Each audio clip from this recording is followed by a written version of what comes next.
एक दफा का जिक्र है, एक जंगल में रानू चिड़िया रहा करती थी। वो अपनी सास लाडो के साथ रहती थी। माँ जी, आज मैं चाय बना कर आई हूँ। सर में दर्द है, मेरे कमर में भी दर्द है। थोड़ी देर जाकर आराम कर लेती हूँ। ठीक है माँ जी, आप चाय बस कर दो, बस कर दो। मेरी तो किस्मत ही खराब थी। मैं तो चाहती थी गौरी की बहन से अपने बेटे की शादी करूं, लेकिन तुम मेरे पीछे पड़ गया था और मेरा बेटे ने तुमसे पसंद की शादी की। बस मेरी तो जिंदगी ही तबाह हो गई।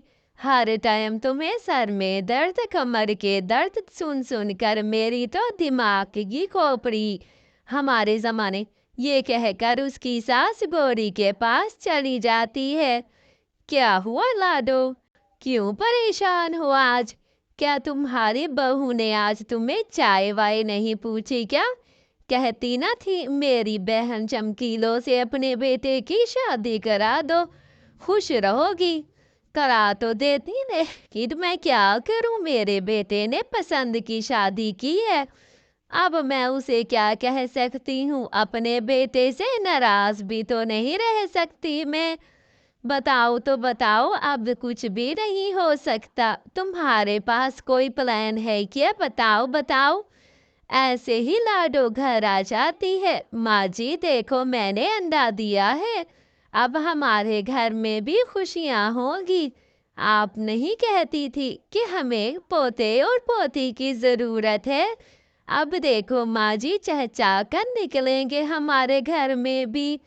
चलो माँ जी, मैं थोड़ा अच्छा अच्छा बहू, ये तो बहुत अच्छी खबर है तुमने दी है। मैं बहुत खुश हूँ। ऐसे ही रानो बाहर चली जाती है अपनी सहेलियों को खुशखबरी देने। आज तो मेरे यहाँ अंडा आया है, मैं बहुत खुश हूँ। माँ जी ने कहा बाहर घूम फिर कर आओ, मैं तुम्हारे अंडे का ख्याल रखूंगी। माँ जी बहुत अच्छी हैं, मेरा बहुत ख्याल रखती हैं। ये कहकर वो लाडो भी अपनी दोस्त से आती है मिलने। माँ जी ये क्या कर दिया आपने? आपने तो अंडा ही तोड़ दिया। ऐसा कैसे कर सकती हैं माँ जी? मुझे तो यकीन नहीं हो रहा आकाश जी कि माँ जी ने मेरा अंडा तोड़ दिया। बहू झूठ क्यों बोल रही हो? मैंने कब तुम्हारा अंडा तोड़ा है बेटा? देखो तो सही तुम्हारी बूढ़ी माँ पर कैसे इल्जाम लगा रही है।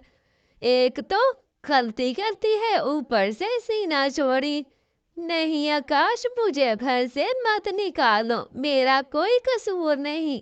ऐसे ही टूनी चिड़िया को निकाल देती है। कई दिन गुजरने के बाद घोड़ी, देखो कालू जी देखो, अब उस बुढ़िया के पास कोई नहीं है। अपनी बहन की शादी उस बुढ़िया के घर में कराऊंगी। फिर देखना, बुढ़िया को धक्के देकर मेरी बहन उसे घर से बाहर निकालेगी। फिर मेरी बहन उस घर में राज करेगी, राज। बुढ़िया की बहू बहुत अच्छी थी, लेकिन बुढ़िया को रास ना आई खिदमत अपनी बहू की। चलो भाई, अब मेरी बहन की भी किस्मत बन जाएगी। मजे करेगी, डोलरों में खेलेगी मेरी बहन। चलो भाई, आज जाती हूँ, चमकीलों से कहती हूँ अपने लिए कपड़े शपड़े तैयार रखे। अब तो उसका काम हो गया। इधर लाडो सारी बातें गौरी की सुन लेती है और फिर उसे अपनी दोस्त के इस बिहेवियर पर बहुत दुख होता है। इतना बड़ा धोखा, इतना बड़ा धोखा दिया है मेरी दोस्त ने। चलो जी, मैं ऐसा करती हूँ। ऐसे ही वो अपनी बहू को ढूंढने के लिए जाती है। क्या तुमने मेरी बहू को देखा है? लूसी कबूतरी, क्या तुमने? नहीं नहीं चील दीदी, क्या तुमने मेरी बहू को देखा? मैंने तो बहुत ढूंढा है, हर किसी से पता किया, लेकिन बहू मेरी नहीं मिल रही। ऐसे ही वो उदास होकर अपनी बहू मिल जाती है। बेटा मुझे माफ कर दो, मैंने कहाँ कहाँ नहीं ढूंढा तुम्हें। मुझे माफ कर दो बेटा, आइंदा से मैं तुम्हारे साथ ऐसा कभी नहीं करूँगी। बस तुम मेरे साथ चलो, गौरी ने धोखा दिया। ایسے ہی رانو چڑیا اپنی ساس کو معاف کر دیتی ہے اور اپنی ساس کے ساتھ گھر آ جاتی ہے۔ آکاش اپنی ماں سے کہتا ہے، ماں جی آپ نے اچھا نہیں کیا میری بیوی کے ساتھ، لیکن کیا کروں؟ ایسے ہی رانو معاف کر دیتی ہے اپنی ساس کو۔